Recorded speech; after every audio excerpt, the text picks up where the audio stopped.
A pesar de que la Alemania nazi controlaba ahora la mayor parte de la Europa occidental, el primer ministro británico, Winston Churchill, no tenía la intención de ponérselo fácil a Hitler.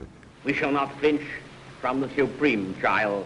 All will come right out of the depths. Antes de que Francia se rindiese, Churchill ya buscaba nuevas formas de contraatacar y mantener viva la resistencia en los países que habían sido invadidos.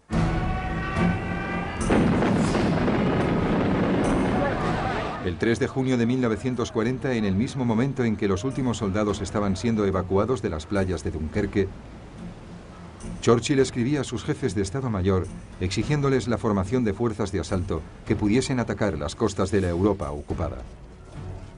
En pocos días se hizo público en el ejército un llamamiento para reclutar voluntarios con el objeto de crear una fuerza de 5.000 hombres.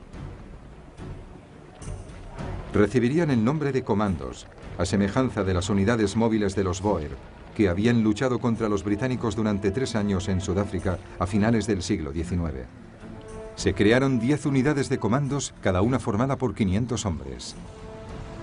Y empezaron a ejercitarse en ataques desde el mar.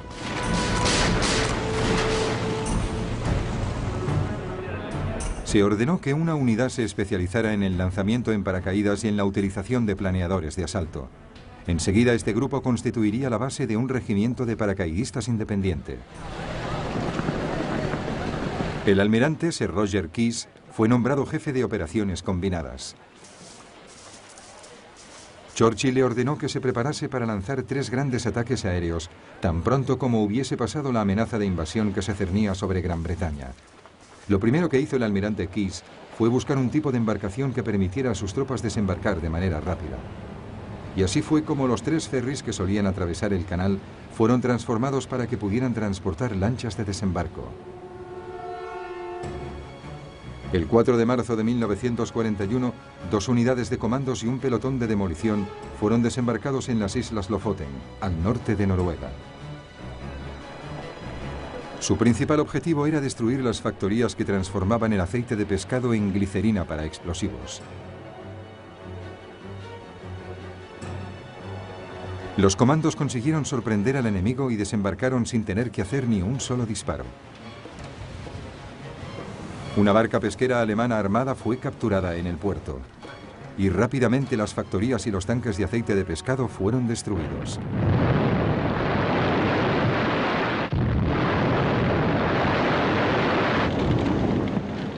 Un oficial no pudo resistir la tentación de utilizar la oficina de correos local para enviar un telegrama a Hitler en Berlín. Decía así: en su último discurso usted afirmaba que fuese cual fuese el lugar del continente europeo en el que las tropas británicas desembarcaran, los soldados alemanes les estarían esperando. Pues bien, dígame, ¿dónde están? A continuación, en una incursión terrestre, los comandos detuvieron a 60 colaboradores noruegos identificados por los habitantes locales.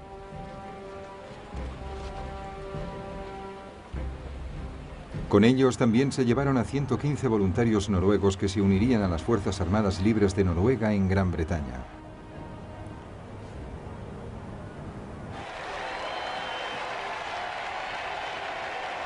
El asalto a las Islas Lofoten significó un éxito rotundo en el ámbito de las relaciones públicas aliadas y un gran espaldarazo a la moral británica. Lo que no pudo hacerse público fue el hallazgo de una serie de rotores de una máquina Enigma. Aunque la máquina había sido lanzada al mar desde una barca pesquera armada, su tripulación olvidó deshacerse de los repuestos. Estas piezas iban a ser de vital importancia para los criptógrafos de Bletchley Park en su trabajo para descifrar los códigos navales alemanes.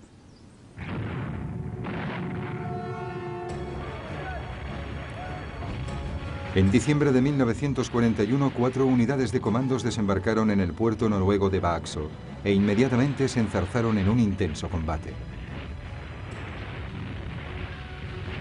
La maniobra de aproximación a Vaxo estaba defendida por los alemanes desde la pequeña isla de Maaløy, donde habían situado su artillería. Los comandos ocuparon Maaløy de manera rápida. Sin embargo, la lucha en la otra orilla, en Vaxo, fue dura y encarnizada.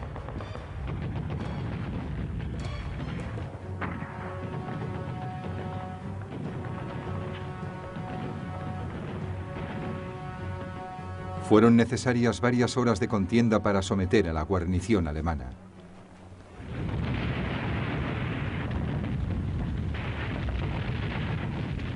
Los comandos volaron diversas fábricas y hundieron 8 barcos antes de retirarse.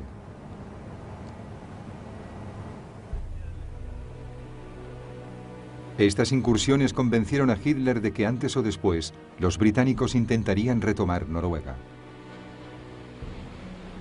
Durante los 4 años siguientes que duró la guerra, mantuvo allí a 250.000 soldados, hombres que en otros frentes habrían resultado tan vitales como necesarios. Sin embargo, por muy efectivos que fuesen, los asaltos de los comandos no fueron suficientes para Churchill, que necesitaba otras formas de frenar a los nazis.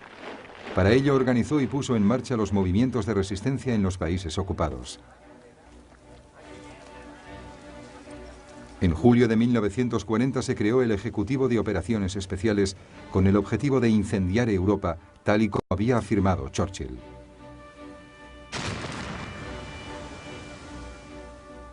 La misión fundamental era el sabotaje de los refuerzos de guerra enemigos, reunir información y preparar a las fuerzas clandestinas.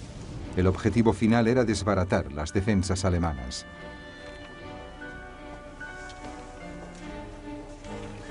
La mayor parte de las actividades de este grupo de operaciones especiales se concentraba en Francia. Rápidamente se reclutaron agentes en Gran Bretaña para que establecieran y coordinaran las redes de resistencia francesas. También se entrenó a operadores de radio y a correos para poder contar con su ayuda.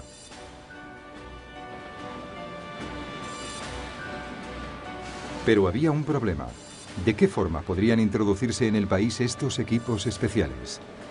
Se probó con submarinos, lanchas rápidas y barcos de pesca, pero las defensas costeras alemanas resultaron muy difíciles de traspasar. La solución eran los aviones. En agosto de 1940 se creó una unidad especial de la RAF con bombarderos Whitley y Westland Lysander de despegue y aterrizaje corto.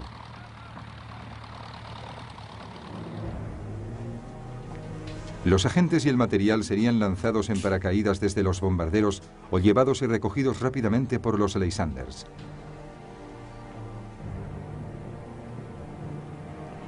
En las noches de luna llena, un número creciente de comités de recepción esperaría su llegada, a la vez que se establecería una red cada vez más extensa de grupos de resistencia.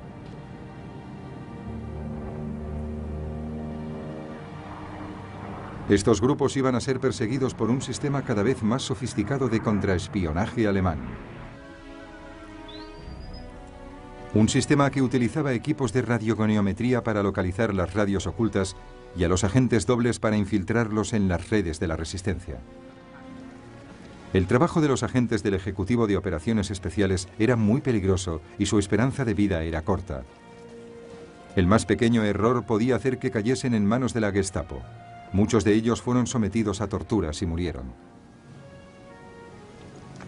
A pesar de ello, Churchill estaba convencido de que valía la pena. Mantener viva la resistencia en los países ocupados era vital para millones de personas que confiaban en que la liberación llegaría algún día.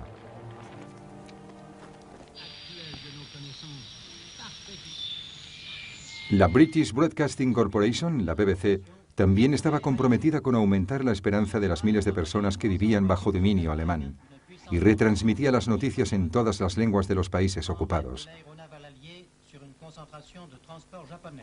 Los que escuchaban estos boletines eran castigados por los alemanes con pena de muerte. Pero la gente sintonizaba la emisora. De este modo, la BBC tuvo un papel crucial en la transmisión de mensajes cifrados a los grupos de resistencia. Los mensajes eran leídos siempre después de las noticias de las 9. Mensaje muy importante para el líder de Gael. Cuidado, esta noche lloverá a cántaros.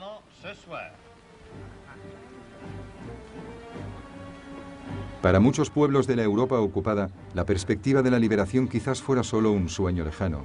Sin embargo, a mediados de 1941, la liberación se iba a convertir de repente en algo más cercano. Gran Bretaña ya no estaría sola en su lucha contra el nazismo. Había conseguido un aliado imponente, y no era Estados Unidos, a pesar de que Churchill continuaba solicitando su ayuda. Se trataba de la Unión Soviética.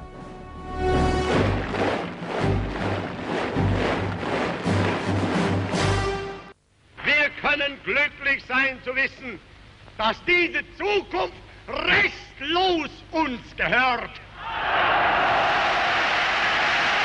Adolf Hitler había considerado siempre que la Unión Soviética sería el enemigo último de su régimen.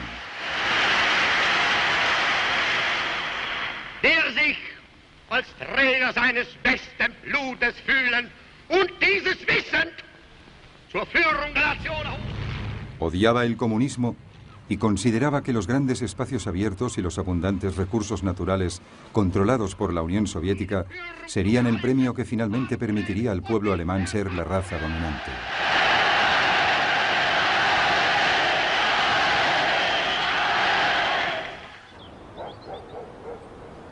Durante los primeros meses de 1941, Hitler se hallaba en Berghof, su refugio en Berchtesgaden, en los Alpes bávaros, donde planificó su jugada más importante, la Operación Barbarroja o el asalto a la Unión Soviética.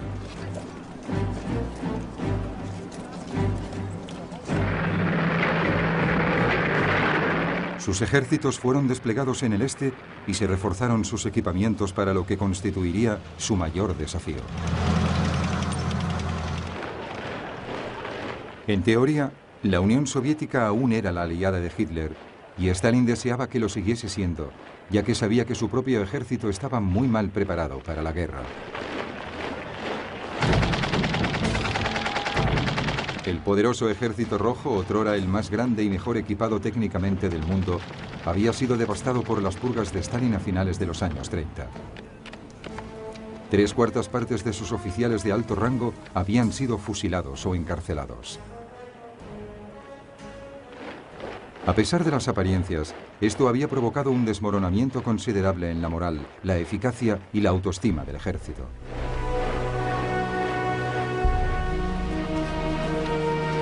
Mientras los soldados alemanes llegaban en masa a Polonia, preparados para lo que podía ser un ataque inminente a Rusia, Stalin, desesperado por mantener la paz, dio órdenes de no hacer nada que pudiese desagradar a Hitler.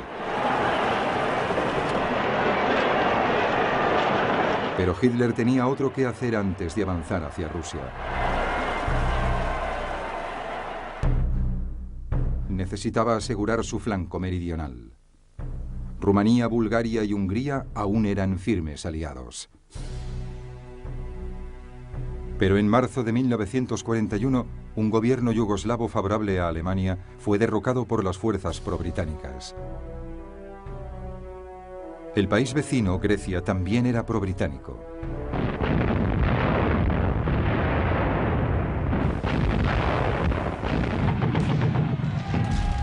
Para neutralizar la amenaza, el 6 de abril de 1941, el ejército alemán invadió los Balcanes. 33 divisiones alemanas penetraron en Yugoslavia y rápidamente destruyeron sus defensas. La capital, Belgrado, se rindió el 12 de abril.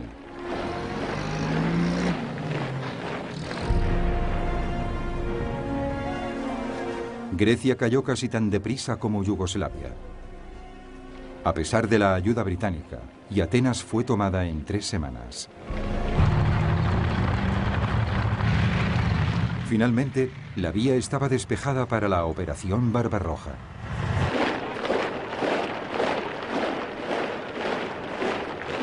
Más de 4 millones de hombres fueron desplegados, formando 138 divisiones. Contaban con la ayuda de más de 3.000 aviones de la Luftwaffe.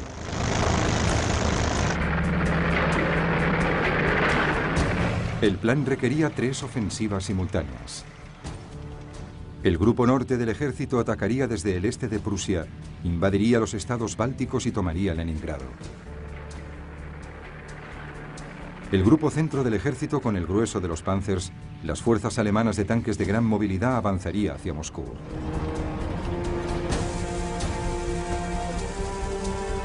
Y el grupo sur del ejército ocuparía Ucrania con su riqueza industrial y agrícola. Cuando Hitler explicó su plan, sus generales se mantuvieron en silencio. Les preocupaba que fuese demasiado ambicioso y que fragmentase sus fuerzas. Pero nadie se atrevió a expresar sus dudas. Alineado frente a ellos estaba el Ejército Rojo, que era mucho mayor y tenía unas 170 divisiones a una distancia operativa del frente occidental.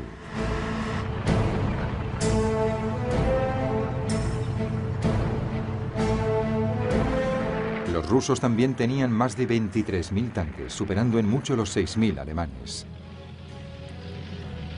Los tanques soviéticos eran más viejos y menos potentes, pero aún así constituían una imponente fuerza de combate. Lo que al Ejército Rojo le faltaba en tecnología y moral, lo compensaba con su gran superioridad numérica. La Operación Barbarroja constituiría un gran desafío.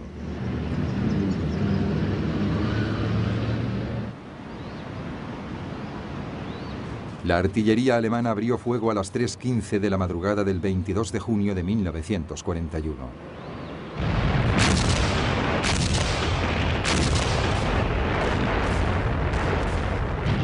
La Luftwaffe tomó parte en ella al amanecer, teniendo como objetivo los campos de aviación soviéticos.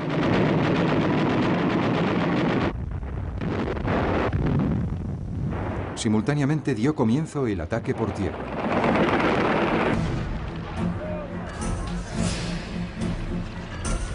Los alemanes cruzaron el río Bak en la frontera entre Polonia y la Unión Soviética.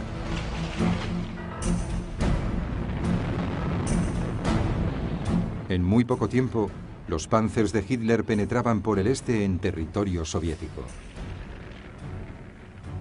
Al final del segundo día, la punta de lanza de los Panzers ya había avanzado más de 80 kilómetros. Mal coordinados, los contraataques del Ejército Rojo fueron rápidamente rechazados.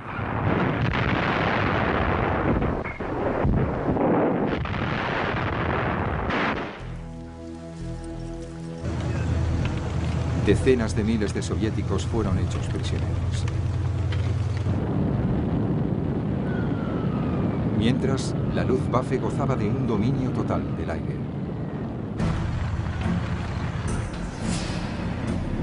El embate alemán paralizó el sistema de mando y control del Ejército Rojo.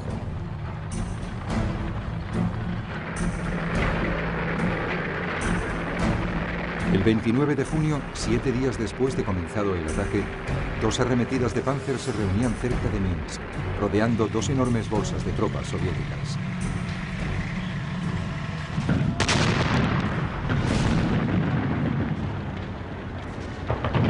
Tras los Panzers llegó la infantería y más de 300.000 soldados fueron hechos prisioneros.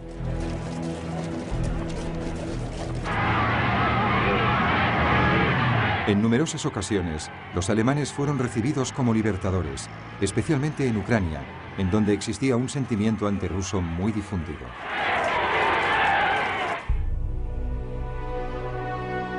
En Moscú, Stalin pareció sufrir una crisis nerviosa al oír las noticias de la traición de Hitler.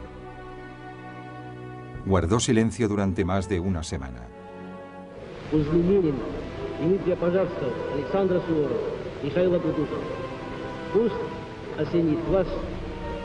Hasta el 3 de julio no hizo un llamamiento al patriotismo de su pueblo para salvar la gran madre patria.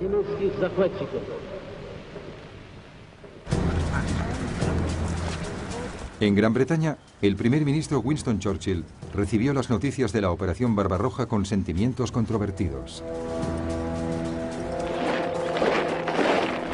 Significaba que el país ya no estaba solo. Y proclamó inmediatamente que cualquier enemigo de la Alemania nazi era un amigo de Gran Bretaña, a pesar de las diferencias políticas en el pasado.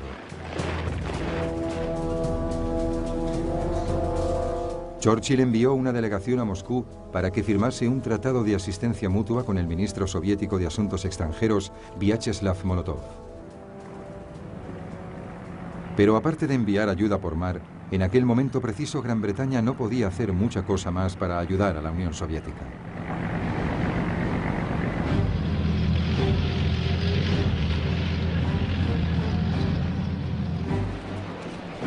A finales del mes de junio e inicios de julio, la Blitzkrieg, o guerra relámpago alemana, se adentró por territorio soviético. Parecía que nada podría impedir que Hitler llevara a cabo su ambicioso plan. Sin embargo, estaba a punto de cometer su primer y mayor error estratégico.